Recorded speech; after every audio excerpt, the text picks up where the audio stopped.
Here at the Fuel Ethanol Workshop in St. Louis, we're broadcasting from the Eisenman booth, and joining us is Jeff Broin. He is CEO of POET, and want to talk about cellulosic ethanol because we've been talking about this for some time as we move to this second generation of biofuels, and certainly POET has been one of the leaders in this with Project Liberty. And Jeff, let's talk about this. Some exciting news that you announced here at the Fuel Ethanol Workshop concerning greenhouse gases. Tell us about it.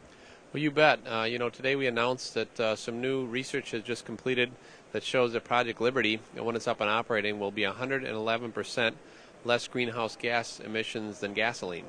So not only are we 100% better, eliminating all of the greenhouse gas emissions, but we're also able to remove greenhouse gases from the environment through this process. So pretty exciting information. Very much so, because so much scrutiny right now on that carbon footprint, on greenhouse gas.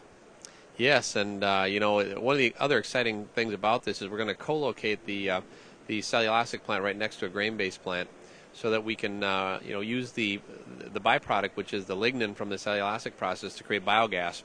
And not only will that biogas eliminate all of the natural gas needs for the cellulosic plant, it will also eliminate all of the energy needs for a grain plant next to it that's 2 times the size.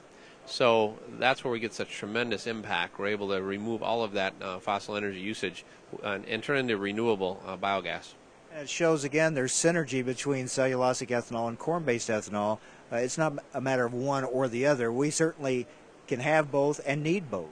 It's a significant synergy. Not only can we take a waste product that's laying on the land that's right around our plants today and turn it into energy, but it creates a new revenue stream for farmers throughout America.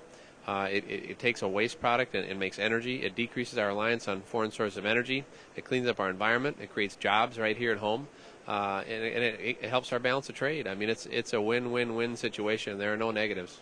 Why has it taken so long for cellulosic ethanol to really get up and going? What are still the big obstacles or the challenges to overcome? Well, certainly the process plays a key role, improving the process, which POET's been working on very hard for many years. And in addition, lowering the enzyme costs has been a very big hurdle. And in addition, just learning how to process some of the more complex sugars that come from cellulose and hemicellulose. So there are several different hurdles, but combined with some of our partners that are working in this area, we've been able to drive the technology forward, us in certain areas, them in certain areas, and by learning with them, co-learning, so to speak, we've been able to collaborate, and we've been able to drive this technology forward. What we've learned, too, is it's one thing to know you can make ethanol out of a lot of different things, which we now know that you can and seem to be finding more all the time. But making that commercially viable, to making it marketable and financially profitable for a company, that's been the other part of this, and that's what we're getting into now. Well, and it's the government certainly has helped. The government has had a push. They've helped us out with some grant money. They've helped the enzyme companies and others with grant money. This would have taken several more years were it not for the involvement of government and helping to drive this technology forward. And of course, it takes companies willing to step up and invest along with the government, because they're only covering part of the bill.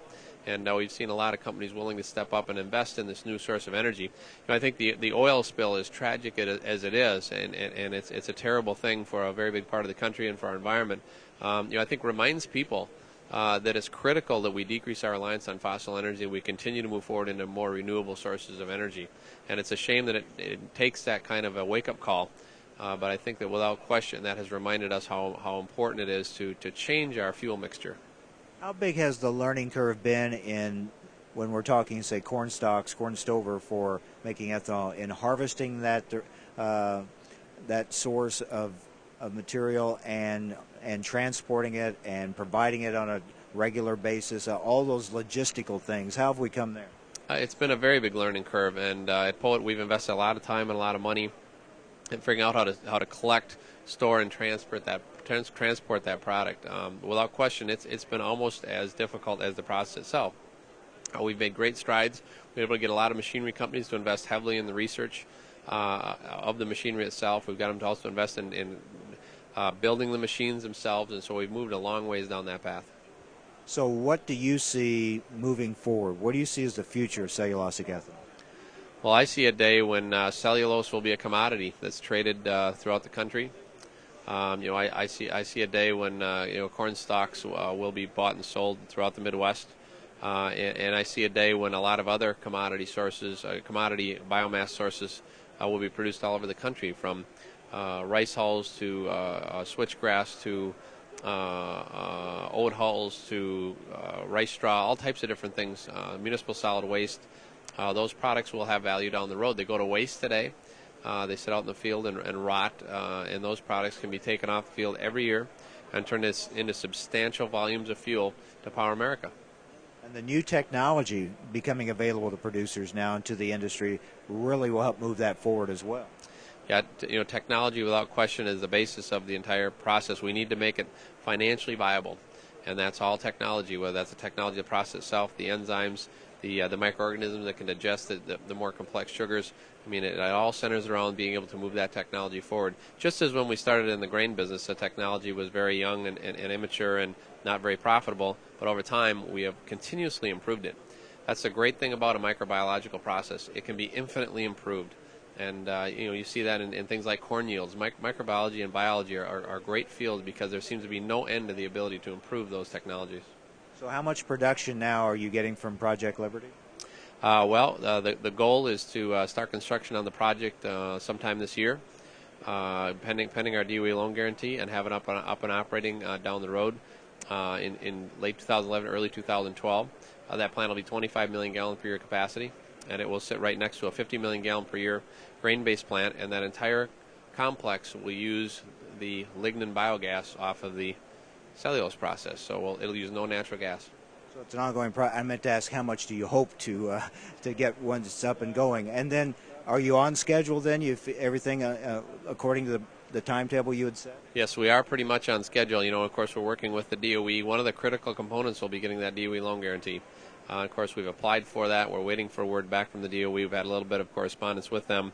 It's going to be a critical piece. This is a high-risk process, first of its kind. After the second plant, the lenders will line up. But today we need some help to get those first plants up and operating. We've been through a very stringent process where the DOE has been watching our process and telling us if we advance far enough to meet their criteria, and that's gone very well. So you have a lot of eyes on you and Project Liberty, kind of a forerunner of what we think will be the industry to come. Also, congratulations on receiving the High Octane Award here at the Fuel Ethanol Workshop. Oh, thank you. Very unexpected and very, very humbled and pleased that they would choose me for such an award. Obviously, POET has made a tremendous financial commitment to the ethanol industry in the past, present, and looking to the future. How optimistic are you about the future of the overall ethanol industry? Well, I think that it's a little known fact that we're looking at doubling grain yields in the next 20 years, same curve as we've seen in the past. And if you look at long-term trends, we're right on track to get there. We're looking at 1 billion tons of cellulose in this country. You combine those two sources of starch and cellulose, and you can replace gasoline in the United States. In addition, there's 1 billion acres of idle cropland in the world. Recent Stanford study, 1 billion acres of idle cropland that used to be tilled, that's not being tilled because the U.S. and Europe subsidize grain. So you could buy grain from the U.S. and Europe $2 a bushel cheaper than you could grow it. So there's 1 billion acres of land throughout the world that could provide enough renewable fuel to replace all the gasoline in the world. And the new protein byproduct that would come from that's not being produced today, would be enough to feed 1 billion people, or every starving man, woman, and child on the planet Earth, 5 pounds of protein a day each. So whether we'll get there remains to be seen, but the potential for biofuels is much larger than anyone sees. Shows we are still just scratching the surface of what could be. Jeff, thanks a lot. Congratulations again. Thank you. Jeff Broin, CEO for POET, here at the Fuel Ethanol Workshop in St. Louis. I'm Mike Adams.